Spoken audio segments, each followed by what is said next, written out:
Hello and welcome to the morning sports briefing here on Saturday, where are we now? Saturday, the 25th of July. Yes, we have a bumper round of results for you, and hope your weekend is starting in fantastic fashion. Manly see off the Cowboys, and the Storm far too good for the Broncos over in the NRL. England in control of the third test in the cricket. Rebels end losing run against the Waratahs. The Pulse are dominant in the netball. And then we have 3 races cancelled in Formula 1, 11 tennis tournaments cancelled, and Fox is going well in the British Open, and that's in the golf. So yes, a bumper round here so that you can start your day the best way, up to speed with all the important sports news here on New Zealand Sports Radio. Let's kick off with the football, and in the A-League, the Central Coast Mariners and the Newcastle Jets fought out a 0-0 draw yesterday evening. And that puts a bit of a dent in the Jets' hopes of making the finals series. Central Coast Mariners down in last place there, so you'd expect the Jets to have done better than that, really, after beating the top of the table Sydney FC at the top there. And good morning to those people who are joining us in the live chat. Nice to have you along. Don't forget, you can also listen to New Zealand Sports Radio on the go. Just download the podcast on iTunes, Spotify, iHeartRadio, or Acast. This evening, we have the Wellington Phoenix playing Adelaide United, and Melbourne Victory against Western United. Now, that's an important one for the Phoenix because they still, whilst their fate is in their own hands, they need to win the game in hand over Melbourne City to climb into second place. So an important game this evening against Adelaide United for the Wellington Phoenix. Over in the EPL, and it's the last round of fixtures this weekend, which means all the teams are playing at the same time on Sunday UK time. So we'll bring you up to date. We'll give you up to date with all those results once they've happened. And over in our favourite football league, the Belarusian Premier League, which we've been covering since all the way through lockdown, Brest and Slavia drew 3-3. Wow, that would have been a bit of a thriller there. And Verbitsk beat Sluts 2-0. 2 games that really gain mainly mid-table. It does help Verbitsk climb up to 5th, but yeah, 2 mid-table games there. Over in the cricket, and after the West Indies had made some decent inroads into the English batting order, Pope and Butler put together an undefeated stand at the end of the day. Pope finished on 91 not out and Butler 56 not out to lead England to 285 for 4. Before that, Burns put on 57, but Silby was removed for 0, Root for only for 17, and Stokes for 20. So I'd say the West Indies were making good headway until those last 2 put on a big stand there to finish day 1. Obviously 4 days to go now, and the weather will be a big thing up there. It always is in Manchester. I'm going to hand you over to Stephen now, who's going to take us through our birthdays. Thank you, Paul, and good morning to the weekend, everybody tuning into New Zealand Sport Radio. I hope you're going to start this way, the perfect way, by taking in our sports news and, of course, our birthdays this morning. And our birthdays today, a sailing CV that includes a New Year's honours, a brother of an England rugby international, and finally, one of the best goal kickers in rugby league.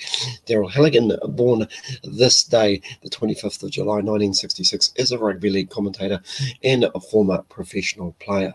A New Zealand international winger, he was the preeminent goal kicker of his era, retiring as the highest point scorer in Australian Premiership history. Halligan played club football in Australia for the North Sydney Bears and Canterbury Bankstown Bulldogs, winning the 19 1995 ARL Premiership with the latter. Before switching to the professional code of rugby league, Halligan played rugby for Waikato. Moving on, staying with the oval ball game, Scott Waldrum, born this day, the 25th of July, 1980, is a New Zealand rugby union player. When Waldrum's career finished in 2012 due to injury, he was playing for the Waikato Chiefs in Super Rugby and Taranaki in the ITM Cup. He played in the position of open side flanker. Waldrum is the older brother of former England number 8 Thomas Waldrum.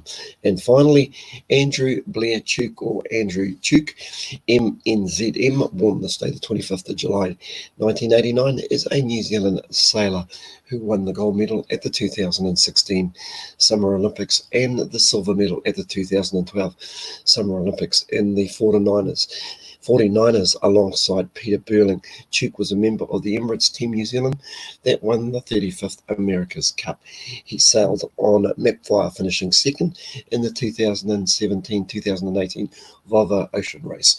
Tuke was named as a member of the New Zealand Order of Merit for services to sailing in the New Year's Honours List in 2017. That's it for birthdays this morning.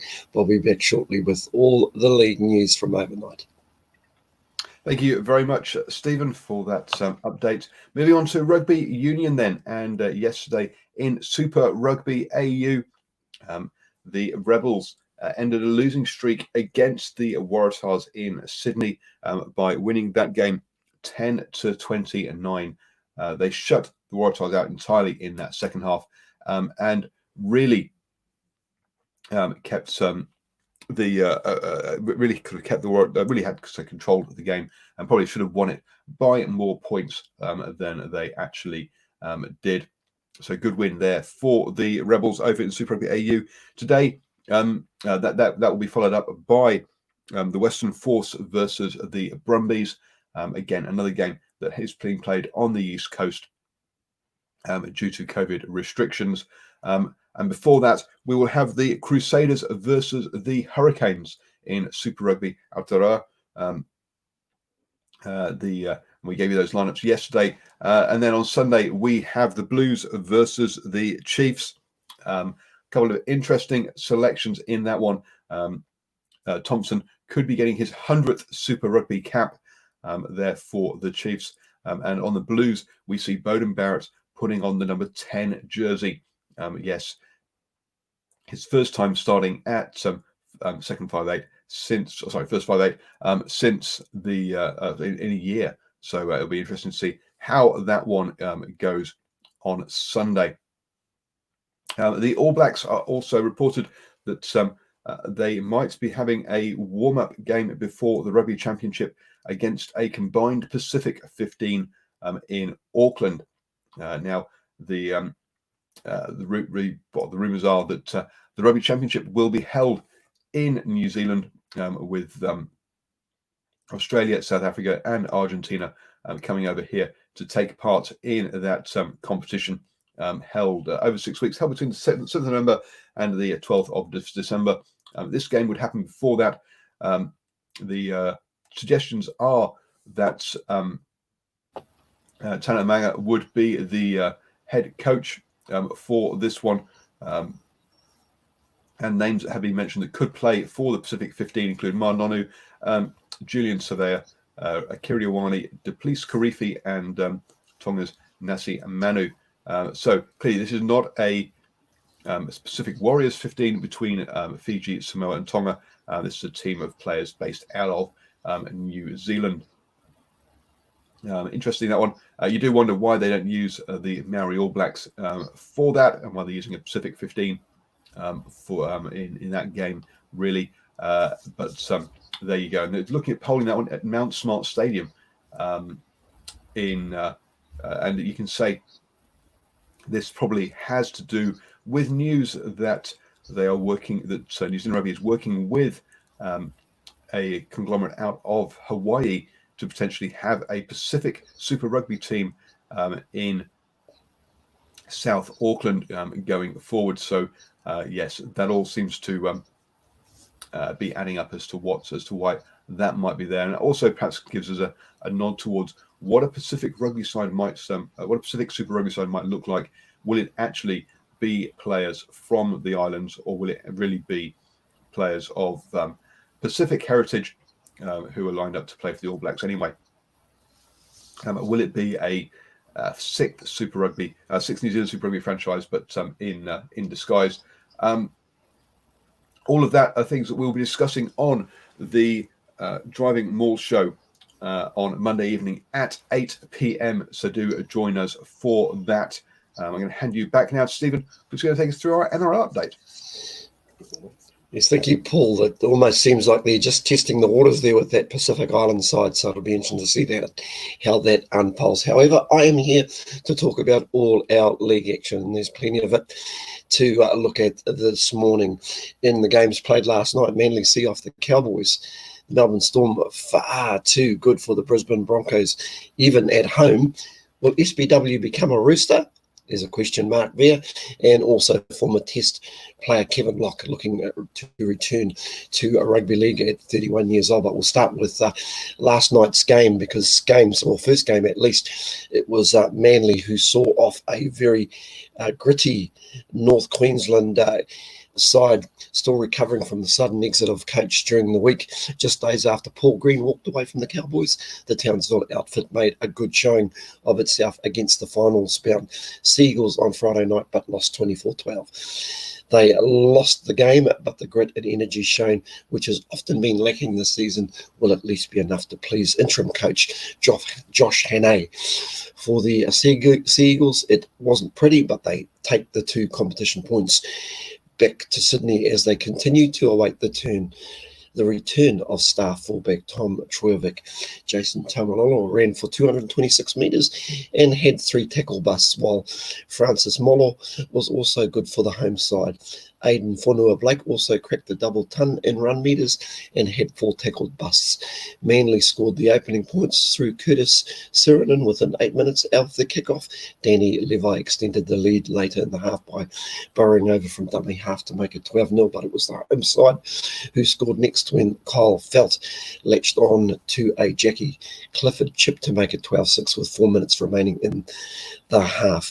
North Queensland continued to pressure after the half-time, and the Seagulls looked a little lost until Captain Cherry Evans broke through and found the line to extend the lead. The Cowboys forward Cohen Hess bombed an opportunity, and then Manly 5/8 Cade Cuss started his way over in the 67th minute to make them pay. The game was pretty much wrapped up there, but however, the local side got one back through Francis Molo, who scored a try, and there was another try in the last 10 minutes to bring it closer, but they never really got closer than that final score, 24 points to 12 to the good Manly doing the job.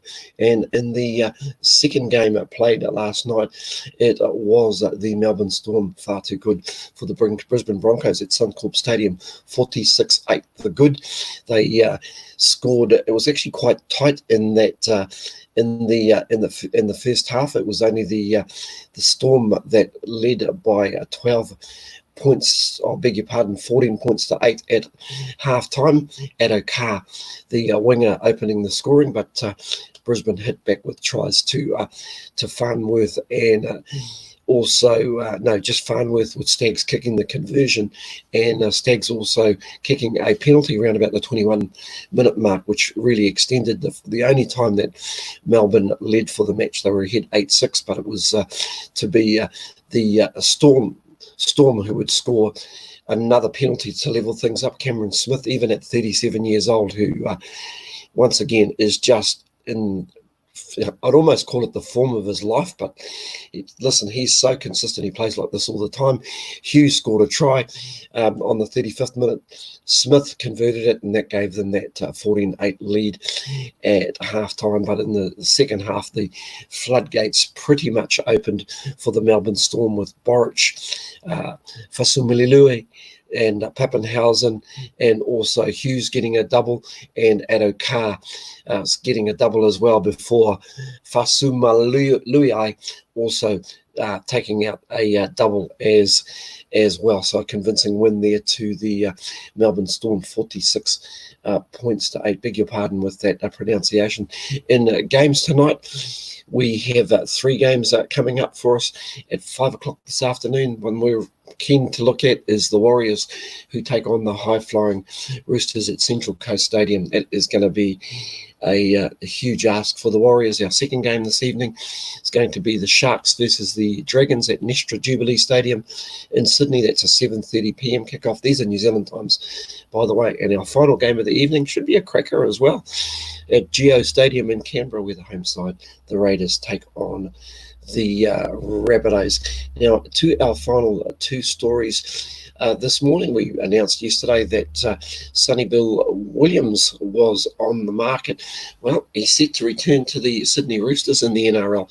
Roosters coach Trent Robinson has confirmed the club is expecting to sign Williams in the coming days, with only logistical details still to be sorted before Williams returns to the club, where he won 2 of his NRL titles.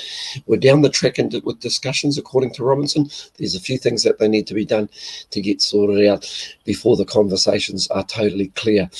It's just the details that need to be sorted out. And of course, with Sonny Bill going to the NRL, he needs to go into quarantine for a couple of weeks. So I'm looking at probably 4 to 6 games that the Roosters will get to use them. It almost seems unfair. They're travelling well enough at the moment, but they pick up a player of his quality. And speaking of a player of quality, former Test fullback Kevin Locke is aiming to make a comeback to the NRL at the age of 31. Catapulted to stardom at a young age, Locke was part of the Warriors side that went down to Manly in the 2011 grand final. He also won 8 Test caps for the Kiwis and played in the 2013 World Cup, but after leaving the Warriors partway through the 2014 season, following the arrival of Sam Tompkins, Locke endured an unsuccessful spell in England with Salford and Wakefield Trinity. So there we have Kevin Locke, who I've got to say also had a stint playing for the Suburbs, a rugby club here in Auckland. And he played at fullback and played pretty well. And speaking of club rugby, I'll segue into where I'm going to be this afternoon. I'm going to be at the Eden Waitamata game later on today. So please come and say hello, but also look out for our reports along the way on New Zealand Sport Radio. Back to you, Paul, and I'm pretty sure you'll be lurking around at some Auckland home ground this afternoon as well. Yes, no, absolutely. While you're at Waitamata versus Eden, I will be down further south. I will be at East Tamaki versus Auckland Marist. So, yeah, if you are at either of those games, do come along and say hello. You recognise me because I will be wearing the bucket hat. So yes, and Stephen will have his Northland Rugby cap on. So you'll be able to recognise us. Do like our Facebook page. That is where you'll see those post-game interviews, also updates during the day as well. Moving on then to the netball, and the Pulse dominated the Magic yesterday evening to win the game 52-29. 29 is the lowest score any team has achieved this season, and the Magic really have struggled since the restart. Their one win came before the lockdown, when they beat the Southern Steel 48-54 down there in Dunedin, but really have struggled to play while they've been up in Auckland. They'll be thankful this is the last weekend of games in Auckland before they get to go and play back down here in Hamilton. The Pulse have to back up today and play against the Northern Stars at 5 p.m. in the Auckland Netball Centre over there in St John's. But as the Pulse got through and used their entire roster yesterday, so I think they gave so basically rested some of their lead players, so I think they'll be fine tonight.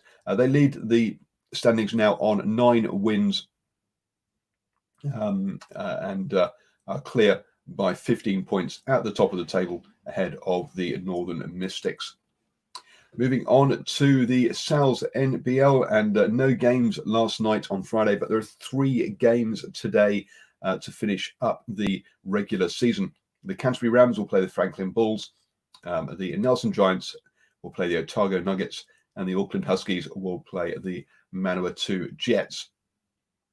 Next week will be the finals week, and at the top of the table, currently the Nuggets are there ahead of the Manawatu Jets, who are just 2 points behind. The Taranaki Mountaineers have already finished all of their games, and will be looking anxiously on for the Auckland Huskies and the Franklin Bulls games, as those 2 teams are only 1 place behind. So lots of basketball action. Remember, all 7 teams will be part of the finals series that kicks off next week. Over in the British Masters Golf, and Fox, or New Zealand Kiwi golfer Fox, is going well. He is currently tied 14th after an even 3rd round. He sits at 8 under par, so didn't manage to progress in round 3. Obviously, 1 more round to go. He is 8 shots off the leader, but say in that tied 14th in a congested field, a couple of scores could climb him a lot of places, or a couple of reducing the score by a couple of. Top of the table currently is Italian Paratori on 16 under, followed by South African Harding on 15 under. Moving over to the tennis, and the tennis is having a struggle at the moment. One of the comments that was made early in COVID was that tennis was one of the sports that would be the last to come back, because they do have to travel from so many places and gather in one place. With China cancelling all sports through to the end of the year, that means that 11 ATP and WTA tournaments have been cancelled. 7 in the women's tour, including the WTA finals that was supposed to be held in Shenzhen, and 4 events, including the Shanghai Masters in the ATP tour. Obviously, both tours are disappointed, but understand and are looking forward to return to China.